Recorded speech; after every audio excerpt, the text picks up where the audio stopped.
Kung nagustuhan niyo po ang ating video, please paki-like po ito at mag-subscribe na din po sa ating YouTube channel. Maraming salamat po sa inyong suporta.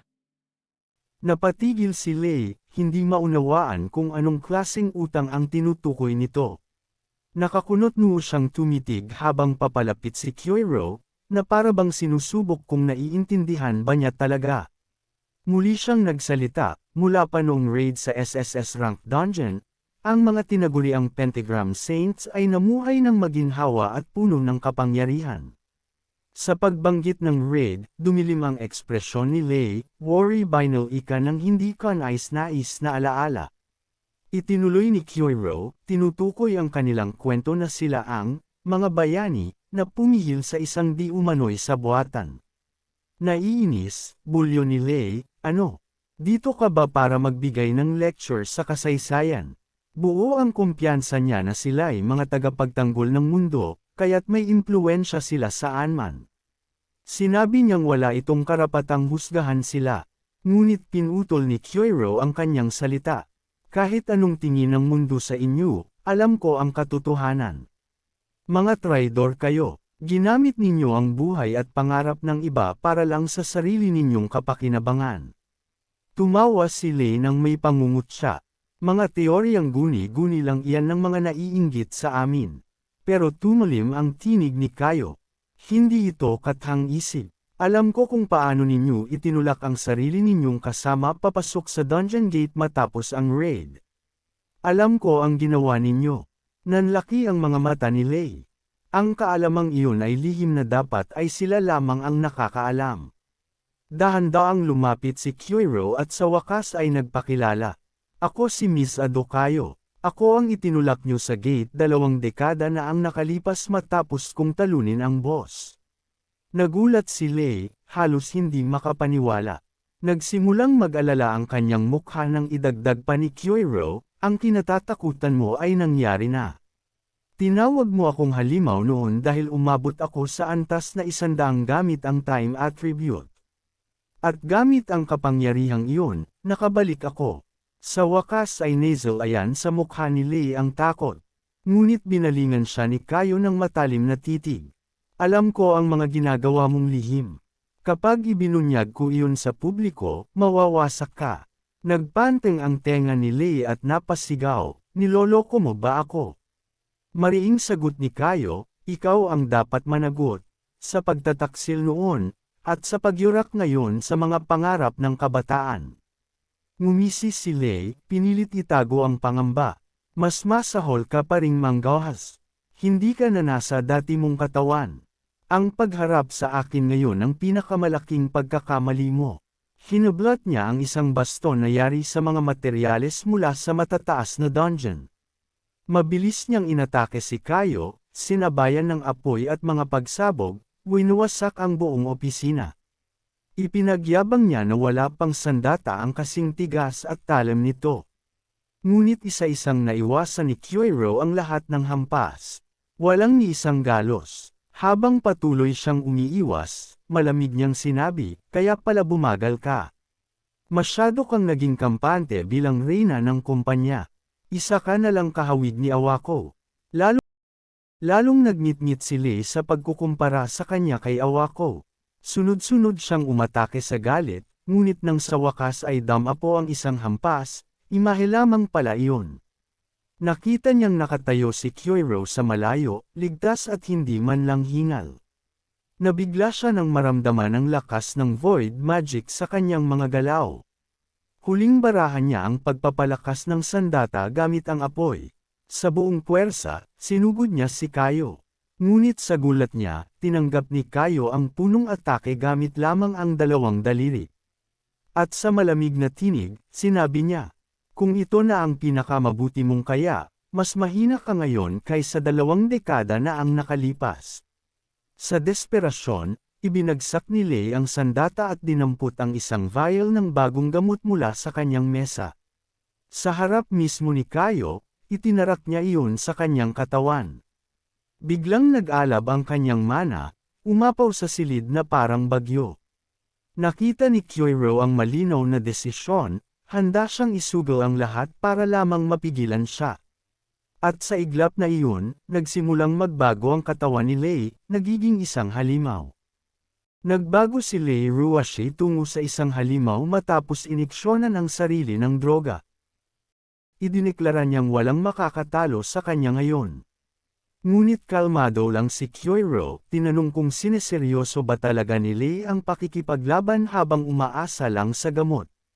Galit na ipinaliwanag ni Lei na ginugol niya ang napakaraming oras at yaman upang gawin ang perpektong formula, mula sa mga materyales ng pinakadelikadong dungeon hanggang sa taon ng pagsasaliksik.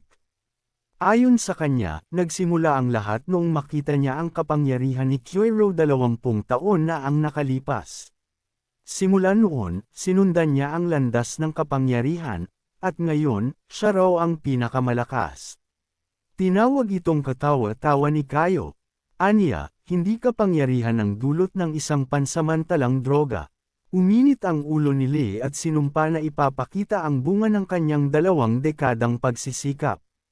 Mabilis siyang sumugod, ngunit nabigo at nabangga ang pader, nagdulot ng malaking pinsala. Mayabang niyang sinabi na iyon ang patunay ng kanyang pananaliksik at naipapadala niya si Kayo sa kabilang buhay. Sa susunod na pagsugod, bahagyang naitulak niya ito. Inakala niyang panalo na siya, ngunit nang tumingin siya sa paa, natuklasan niyang tinusok iyon ng isang ice spear, isang bitag na itinanam ni Kayo kanina pa.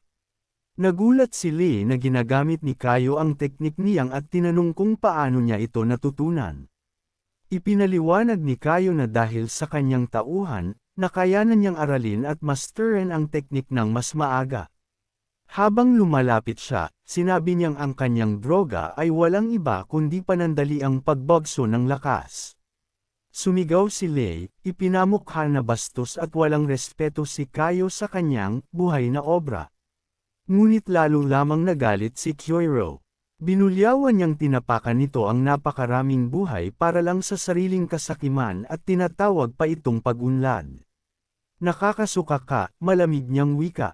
Sa huling pagsalakay ng halimaw na si Lei, madali siyang sinalubong ni Kayo, dinakma at tinuhad sa sikmura. Unti-unting naglaho ang kapangyarihan ng droga, at bumagsak si Lei ng walang malay.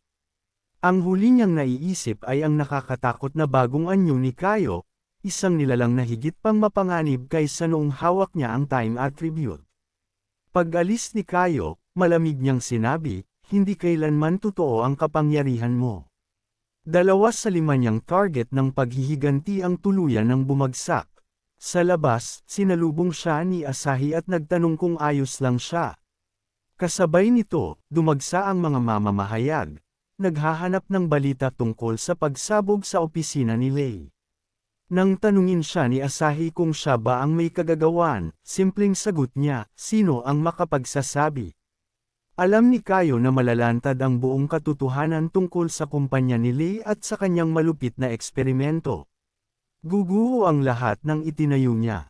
Nagpasalamat si Asahi, sinabing kung wala siya, matagal na sana siyang nawala. Tahimik na nagmuni si Kayo, noon, ang mga salitang iyon ang nagsilbing dahilan para ipaglaban niya ang lahat. Kinagabihan, sumabog sa balita ang mga revelasyon. Ang mga eksperimento ni Lei ay nailantad, at ngayon ay tinuring siyang kriminal. Iniulat ding nakakaranas siya ng problema sa memorya at inilagay na sa pangangalaga medikal.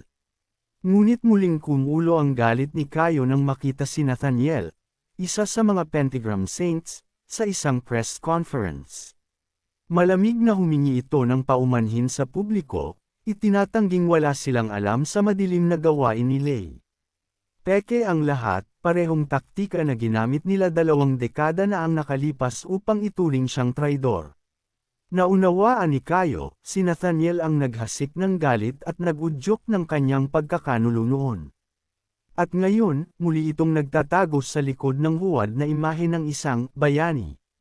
Samantala, sa iba't ibang dako ng mundo, nagtipon ang mga natitirang miyembro ng Pentagram Saints Council.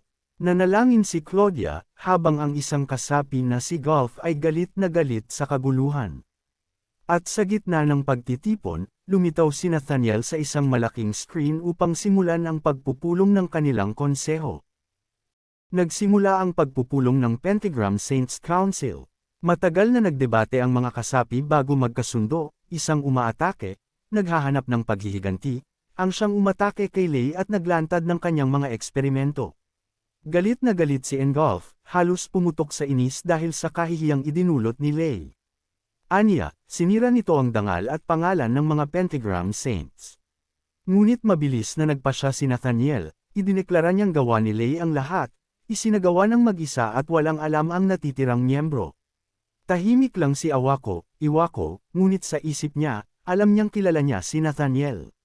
Palagi itong nagtatago sa likod ng mga makatwirang desisyon, madaling isinasakripisyo ang isa upang mailigtas ang iba. Sigurado siyang matagal nang alam ni Nathaniel ang mga eksperimento ni Lei at ang mga resulta nito, ngunit pinabayaang mangyari. Samantala, nagtanong si Claudia kung sino ang salarin na may lakas upang pabagsakin si Lei. Dito nagsalita si Awako, nakatanggap daw siya ng liham mula sa taong kumukuha ng responsibilidad sa nangyari. Binasa niya ito sa harap ng lahat. Ako ay bumalik mula sa loob ng gate. Ngayon, haharapin ko kayong lahat. Maghintay kayo, Ms. Adokyoiro. Nagulat ang buong konseho. Iminungkahi ni Claudia na baka impostor lamang ito, ngunit agad itong tinutulan ni Nathaniel. Ipinaliwanag niya na walang sinumang tagalabas ang maaaring gumamit ng ganoong detalye tungkol sa gate, maliban na lamang kung naroon talaga sila. Kaya't malinaw, si Kyoiro ay bumalik. Nagbigay ng sariling teorya si Claudia, na marahil ay may kinalaman ang time magic sa kanyang pagkakaligtas.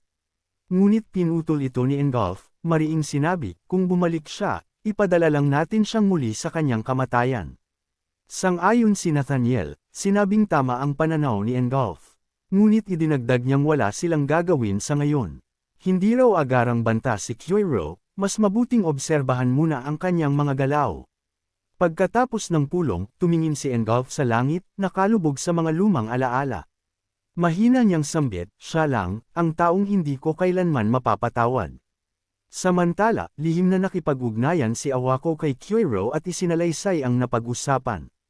Hindi nagulat si Kyoiro, inaasahan na niyang hindi gagalaw agad si Nathaniel. Ngunit alam niya, darating ang panahon na kikilos sila kapag lumaki ang takot sa kanyang pagbabalik. Para ngayon, targetin muna niya ang mga alam na niyang kinaroroonan. Inutusan niya si Awako, gumawa ng paraan upang mailipat siya sa akademyang hawak ni Engulf. Naintindihan agad ni Awako ang ibig sabihin, si Engulf na ang susunod na target. Sa pamamagitan ng isang programang student exchange, makakapasok siya sa akademya sa Germany nang walang hinala. Nagbabala si Awako, hindi raw tulad ni Lei si Engulf, wala itong malinaw na kahinaan. Ngunit mariin ang sagot ni Kayo, kahit ano pa siya ngayon, kailangan ko siyang harapin. Dapat. Inasikaso ni Awako ang mga papeles, at di nagtagal ay lumipad na si Kayo papuntang Germany. Habang nakatingin mula sa malayo, ngumiti si Asahi habang umaalis ang eroplano, hindi niya alam kung muling magkikita sila. Paglapag sa Germany, diretso si Kayo sa akademya. Ngunit bago pa makarating, nakarinig siya ng kaguluhan sa isang eskinita. Paglapit niya, nakita niya ang ilang lasing na lokal na lalaki na nangangipot sa isang dalagang Haponesa.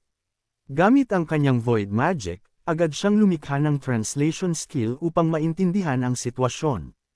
Narinig niya ang pamimilit ng mga lalaki. Tumanggi ang dalaga, naghahanda na sanang lumaban, ngunit bago pa lumala ang sitwasyon, humakbang si Kayo. Umalis kayo, sayangin niyo ang oras niyo sa ibang bagay. Nag-init ang mga lalaki, nagtawanan at sinigawan siya, naglabas pa ng kaunting magic upang takutin siya. Ngunit kalmado lang si Kayo.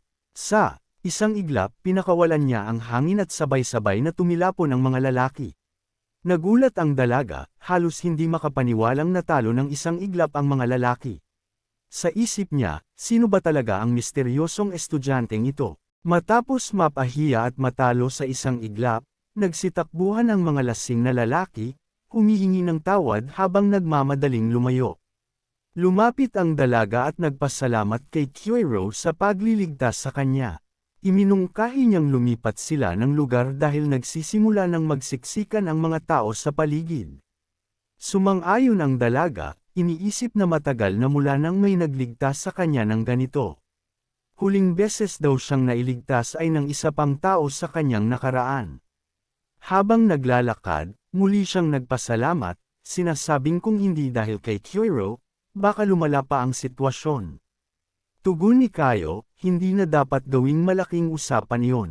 Ginawa lang niya ang nararapat. Tahimik niyang iniisip kung likas na mabait ang dalaga, kasabay ng pakiramdam na parang nakita na niya ito dati.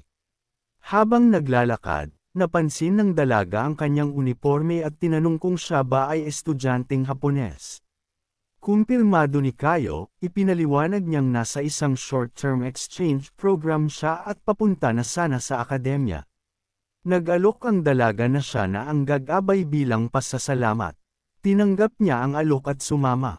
Sa kanilang paglalakad, ikinwento ng dalaga na naglalakbay siya sa iba't ibang bansa dahil sa personal na dahilan.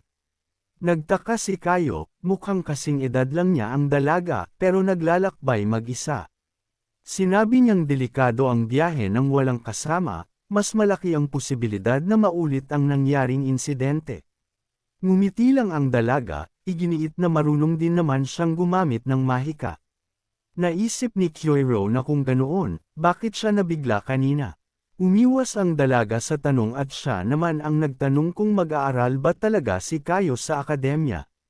Nais malaman ni Kayo kung may kakaiba sa akademya, kaya't humingi siya ng opinyon. Ipinaliwanag ng dalaga na mahigpit ang sistema roon, lahat ay batay sa merit at rango. Mayroon pang point system na nagbibigay gantimpala sa mga nagtatagumpay. Narinig ito ni Kayo at agad na intindihan kung gaano kaseryoso ang akademya. Mas matindi pa kaysa sa mga paaralan sa Japan. Batid niya mula sa impormasyon ni Awako na madalas magturo si Engulf sa mga piling estudyante. Kung nais niyang makalapit dito, kailangan niyang gumawa ng malakas na impresyon sa sistemang ito. Pagdating nila, itinuro ng dalaga ang gusali ng akademya. Nagpasalamat si Kayo sa patnubay at impormasyon. Bago sila maghiwalay, nagpakilala ang dalaga, Sherado Seiyuki. Sa ganti, ipinakilala niya ang sarili bilang Aai Kaisok. Nanlaki ang mata ng dalaga, tila may naalala sa pangalan. Nang tanungin ni Kayo kung bakit, simple niyang sagot, pamilyar lang daw ang pangalan, para bang dati na niyang narinig. Nagpaalam siya at binati siyang magtagumpay. Habang papalayo, hindi maalis ni Kayo ang pakiramdam na kakaiba si Sherado, ngunit pansamantala niya itong isinantabi. Paglapit niya sa tulay ng akademya, tinawag siya ng isang estudyante. Mayabang itong nagtanong kung siya ba ang Hapones na transfer student. Tinawag ni Kayo ang binata na delinquent, bagay na ikinagalit nito. Nagyabang ang estudyante, sinasabing bihira raw dumating ang mga Hapones doon at baka wala siyang ipagmamalaki. Nagbabala pa ito na huwag magkamali si Kayo tungkol sa akademya at ipinangakong bibigyan siya ng pagsubok. Napabuntong hininga si Kayo. Naalala niya ang babala ni Seiyuki tungkol sa sistemang rango. Agad niyang naintindihan na sinusubukan lamang siya. Inilapag niya ang bag at sinabi, handa na siya. Natuwa ang estudyante, sabay biglang umatake gamit ang earth magic, nagpapasabog ng mga batong parang bala. Ngunit walang hirap na hinarang ni Kayo ang lahat ng ito, pinahinto pa sa ere. Nagulat ang binata, hindi makapaniwalang kayang pigilan ang kanyang atake ng ganoon kadali.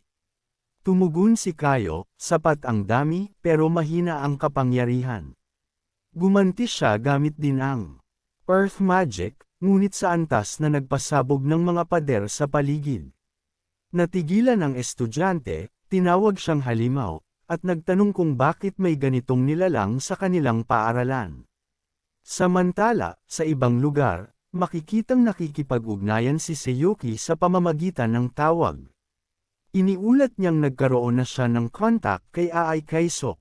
Nasa Germany na ngayon si Kyoiro, nasa Lanzig Training Academy, nakatayo sa reception desk habang tinatanggap ang kanyang student card matapos makumplito ang papeles para sa kanyang transfer.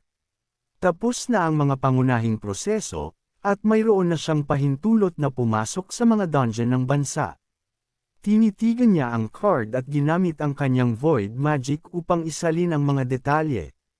Napansin niya agad na iba ito kumpara sa mga card sa Japan, mayroon itong karagdagang seksyon para sa point value na nabanggit ni Sherado. Dito niya naunawaan na ang mga card na ito ay nagtatala ng record ng bawat estudyante sa dungeon at kanilang performance. Dahil wala siyang klase sa araw na iyon, nagpasya siyang tuklasin ang mga dungeon ng Germany upang maintindihan ang kanilang kalikasan. Habang papalayo siya mula sa akademya, may isang taong palihim na sumusunod, ang parehong binatang natalo niya sa una nilang laban. Maya-maya, narating ni Kayo ang isang dungeon portal. Pinagmasdan niya ito at nag-isip. Kung gusto kong makalapit kay Engulf, kailangan kong mag-rank up ng mabilis. Ang pinakamadaling paraan ay ipakita ang sarili ko sa mga dungeon. Kaya pinili niyang subukan agad ang isang upper-tier dungeon. Pagpasok niya, hindi isang kuweba ang bumungad kundi isang guho ng estruktura. Agad siyang naintriga kung anong klase ng mga halimaw ang naghihintay dito. Hindi nagtagal, lumitaw ang mga kalansay na may apoy, mga undead monsters, mas malakas kaysa sa mga nilabanan niya sa Japan. Pero batid ni Kyoiro ang kanilang kahinaan, apoy at blunt force. Pinaigting niya ang katawan gamit ang strengthening magic at sa isang suntok, pinulbos ang isang undead. Natigilan ang iba, para bang sila mismo ang tinatanong kung sino talaga ang tunay na halimaw.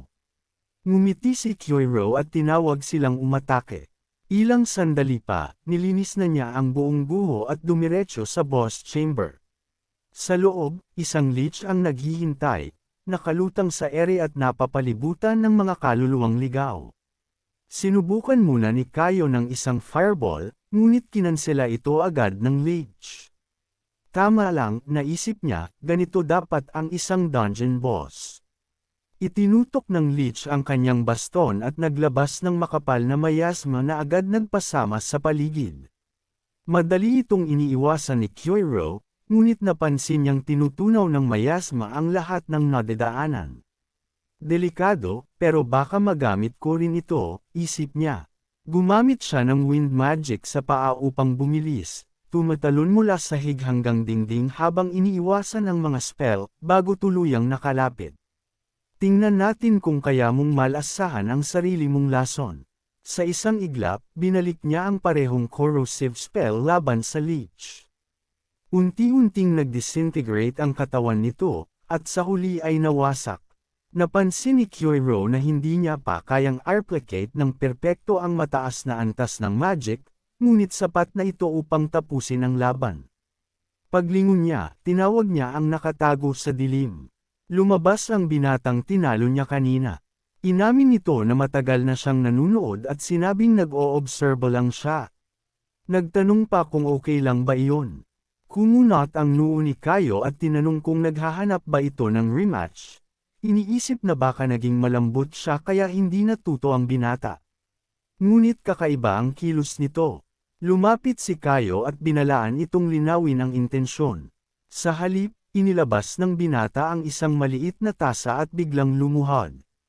Nanlaki ang mata ni Kayo. Ano na naman ito? Paliwanag ng binata, simbolo raw iyon ng paggalang at kahilingan na maging alagad.